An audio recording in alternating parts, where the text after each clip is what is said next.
Actually আমরা 2024 সালের জানুয়ারিতে নিয়োগপ্রাপ্ত পুলিশ কনস্টেবল।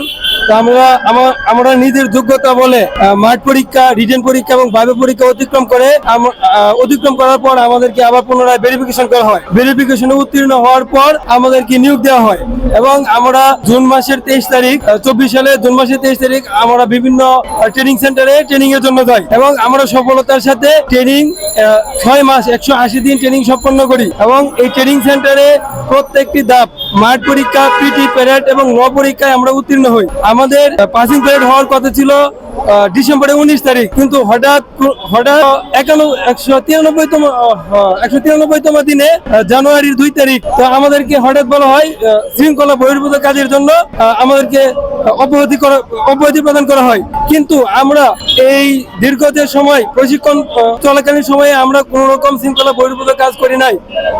আমরা প্রায় 3600